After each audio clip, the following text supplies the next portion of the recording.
Hey guys, Mike here with Mike's Bags, and today I'm reviewing the Widow X by Ultra. This is a bag that parts of this bag I absolutely love, and parts of it I just hate. And I'll get into more of that when I talk about playability on the bag. But let's start right here with the design. I think Ultra has some of the best designs out there. Very simple, but they're almost iconic, right? You see an Ultra design, you instantly know what bag it is and who makes it. And I love that about bags when bag companies do that. The issue is they're muddying the water up a little bit with these letter designations. So this is the same look as the Widow, right? Same look as the Widow, same look as the Widow B, same look as the Widow R. It just has the letter designation, the X here, which signifies which model it is. I wish they would do more to make that stand out so you can immediately look at it and know right what it is. But all in all, it's a good looking bag. Backside, same design. I do like that Ultra puts the stars on their slow side, so you know this is the slow side and this is the fast side. I wish more bag companies would do something to designate the slow from fast. But Ultra does that. I love that. They're pretty consistent on most of their bags of doing that, so that's a plus. The materials in this bag, we'll start here with the slow side. This is that linen slow side. It's actually, I love this slow side material. It's a linen side, linen material. It's the same material you get on the Psycho X, which I think this is the material that designates this as an X bag for Ultra. Because I'm assuming, or I'm not assuming, the Psycho and the Widow X both have the same slow side material. They have a different fast side. So I'm assuming this material is the X material for Ultra. Anyway, it's that linen material that used on the Psycho X, the same material you get on the Reynolds Victory, the Big Daddy Carnage. It's a 5-speed material. Ultra lists it, and Ultra speed designations, right? They give you 2. The hot dry is a 4 and the cold damp is a 2. And I will say I don't know about cold. To me, cold boards are still pretty fast. I don't know why they say cold to damp. I don't know why you associate cold damp. You can have damp and stickiness in hot conditions. I don't know why they do that. But on the damp, humid conditions on the board, this does slow down, becomes almost unplayable. It's like a 1 or 2 speed. But on dry conditions, this is a 5, which is I love it. Ultra's a 4, I say a 5, so you're looking at that range. Very controllable. It's very versatile. It's an awesome material. Fast side, this is where I have an issue with Ultra here. This is the same fast side they use on the Widow R, which if you watch that video, you'll know that this is the Widow material, but it's flipped over and they put the back side is out. I like this material. I love this material. I like the other side much better than this back side. And my bigger issue is if you go on the website, Ultra's website, ultracornhole.com, and you click on the Widow X and you scroll down the description, just above the speeds, there's a paragraph that says about the bag, and that's where they talk about the materials of the bag. And what they see here, I think it's like the second line in that paragraph, it says the fast side is the same as the Widow. As a consumer, I read that. I think what I'm getting is a bag that has the Widow fast side and the same side of the bag exposed, so I had the same playing surface as I do the Widow. That's not what they sent me, and so I feel like they're being a little dishonest. Maybe not transparent. I don't think they're trying to intentionally lie, because they're not wrong, right? It is the same material as the Widow, but it's not the same side of the material exposed. So they're not wrong, but yet they are wrong. And as a consumer, I wish they'd be a little more transparent and just say, hey, same material as Widow, but we flipped it over and used the backside. At least then I know what I'm getting. I felt like I didn't get what the description said I was getting. Not really happy about that, right? And I don't mind this material. This side of the material is fine. There's some bags use it as their slow side material. It does well. But on this bag, the other side would be so much better, and I wish that's what we got. But anyway, this is what we got. We'll go with it. This to me is a 6-speed material. Ultra says on their website, hot, dry, it's an 8, cold, damp, it's a 4. This is never going to be an 8-speed material. You might get a 6.5, maybe borderline 7 on it. You're never getting an 8 out of it. Now, they are right. When you get into those damp conditions, damp, humid conditions, this does come down, but it slows me down slower than a 6. It's like a 3 or 4. So dry conditions, you got a 5, you got a 6 here. When you start getting those damp, sticky, humid conditions, chuck this bag aside, pull something else out. Neither side of the materials are going to play very well in those conditions.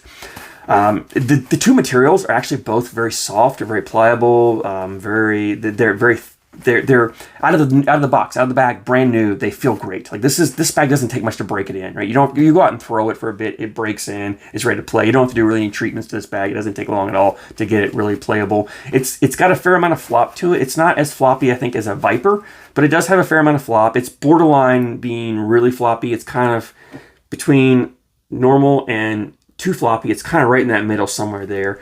So some players may not like it. It may be a little too floppy for them, but I think for the most part, everybody will be fine with it. It does have that flat disc fill that Ultra uses in their bags. It might have a few beads mixed in occasionally, but it's mostly that flat disc, which actually, you take that disc fill and you put these 2 materials together, and the bag feels great in the hand. It's super soft, very fluid in there. I love the way the bag feels. It's an awesome feeling bag. It's fun to throw as far as you feel it, and the playability on this, right? And we'll go ahead and jump in playability here while I'm talking about it. I love the slow side. I love what you can do with it. Very versatile material, right? You can use this bag to run bags in the hole, put your 12 points up, and just wait and outscore your opponent. Wait for them to make a mistake, outscore them. You can do that really well with both sides. Both sides are very controllable. They're not crazy fast. They're not going to fly off the board. You can play them and not be too concerned about having to hold back on them, right?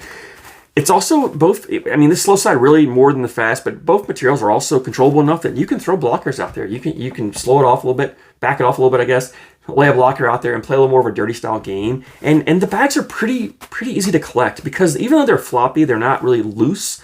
So when you throw a blocker out there, especially a little over on your opponent's side, you just have to clip the corner. It doesn't fold up like a really floppy bag would fold up and spin around. It actually comes through, it'll clip, spin, drag it in. If it doesn't drag it in, the next bag will clip it and take it right in for you, right? So in that aspect, it's a very easy bag to collect. It does a great job. It's blocking, pretty easy to collect.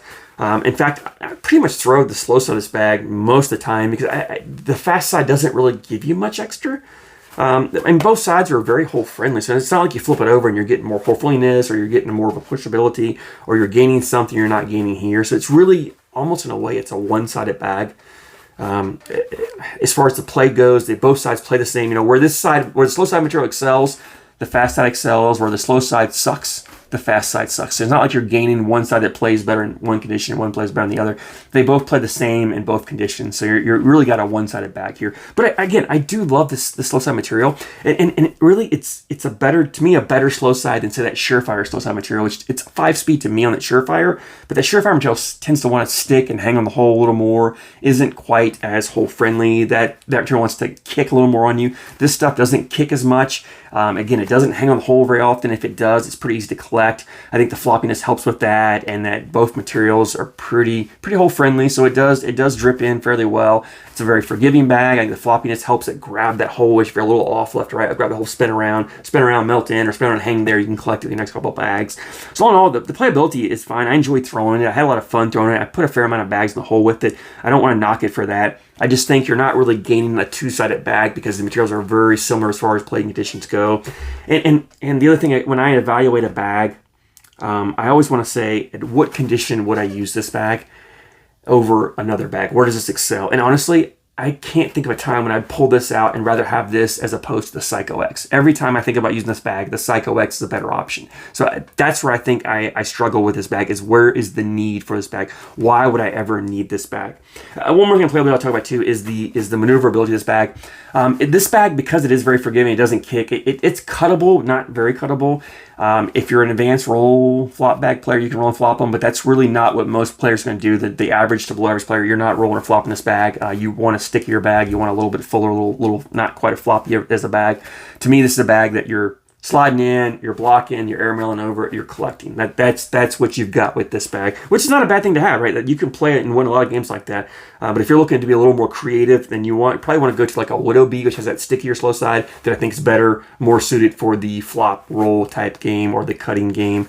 But if you're looking at getting this Widow X, don't. Go get a Psycho X. These are $125 for a set of 4, normal price. They're available on the website right now. If you do wait, when Ultra does a release and they first drop them, they discount the price of done typically. So when they first released these are $85 a set. That's what I paid for this as opposed to the $125, which is a better deal. But again, go get a Psycho. If you want this bag, go get a Psycho X. Just get a Psycho X, get a Reynolds Victory, get a Big Daddy Carnage. I just can't recommend this Widow X because there's no advantage to this over one of those other bags, right? So all in all, it's a fun bag to throw. It's a fun bag to throw. I just think I think Ultra could have done better by flipping this material over. Thanks so much for your support, guys, and thank you for watching.